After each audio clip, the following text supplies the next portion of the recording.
Sasabihin mo na lang kayo si Daniel, ano na lang, kailan mo sabihin mo nga sa amin, sa harap na, sabihin mo nga kayo, be my bride. Wow! Tapos? Para daw hindi siya mag-quote sa susulatin niya. Ngayon na po. Ngayon naka-record sige, okay. Yeah, when I mean it po, when talaga yung totoo sasabihin ko sa kanya po. When? When? Surprise po. For now, be my lady kami muna. Be my lady muna. Gusto mo ba yung be my bride? Be my bride, be my wife. Be my wife, be my bride, pwede.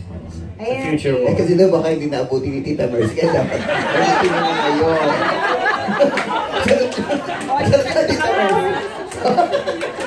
I love you, Tita Mercy. Love you too. Ano ito pa niya? Baka hindi tayo nagkatuluyan. Wow! Sige, salamat. Hindi naman ako titigasan sa Tita Mercy. Bakit? Ako din po. Wala ka suso, no? Meron, no?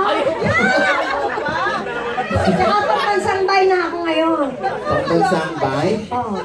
Bisexual. Wow! Salamat. Hindi na pa ba yung bisexual na yun? Okay. Ikaw naman, Dominic Rayan. Uy, wala akong tanong, pinapasa ko lang yung mic. Hindi, magtanong ka, Dominic. Si Dominic po yung mas marami yung post ng pictures kesa sa number of followers sa Instagram. Uy, 3K na lang diferensya nila, G. Ito si Rose Garcia. Yeah, hello, good afternoon.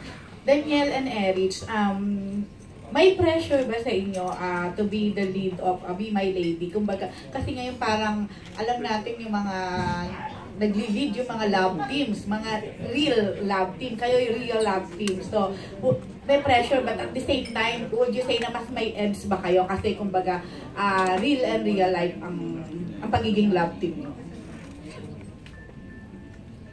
Siguro, Ate Rose, yung pressure po, lagi lang naman po yung nandyan. And I think it's good para hindi ka kumalma or parang kumampante, di ba? Parang mas ma-push mo pa yung sarili mo kung hanggang saan or kung ano pa yung mga kaya niyo pong ibigay.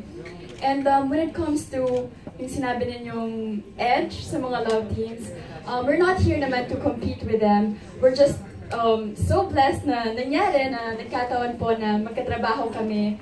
I mean, hindi naman to bigla na parang sige na, mag-love team tayo para magka-show tayo. So, like what Direk Ruel said, yung concept na to, nabuo na po, even before pa po naging kami. And we're just being real. Walang script, or yung script lang pag sa show po, pero off-cam, we're just being real, enjoying, and yun, we're just very happy. Ikaw. Hello, Ate Rose. Kamusta? Well, syempre, Ate Rose, ito, first project ko after PBB. Syempre, may pressure konti, di ba? And syempre, yung role ko dun, it's foreigner din, pero at the same time, parang rebelde siya nung bata siya, di ba? So, iba siya kaysa sa karakter ko ng totoo. So, well, I'm trying to do my best, diba? Yung pressure na you have to do your best to try to achieve your goals, diba? Marami akong objectives in life, and ito, yung isa, diba? So, I really pressure myself, pressure yung sarili ko para, maging successful yung show, para maging masaya yung mga directors namin, si Direk Ruel din sa ABS, at yung rating din, di ba? Last question. Last na lang. Ha? Last lang. Promise siya na. Hindi, basahin mo bukas sa column ko. Charot. Hindi, kasi kayong dalawa, parang sobrang in love talaga kayo sa isa. Kumbaga kayo yung, kahit sino makakita, parang ma-in love din, mahahawa sa pagka-in love nyo, So, may 1 year na ba yung relationship nyo or less pa? Pero paano pa yung mga nadidiscover nyo sa isa't isa? Yung parang habang tumatagal kasi parang mas lalo kayo nagiging sweet, mas lalo kayo nagiging, yun nga, in love sa isa't isa. Ito po, this year, 2016, maging 1 year po. Siguro naman, For sure. Anong date yan? Anong month? Dito.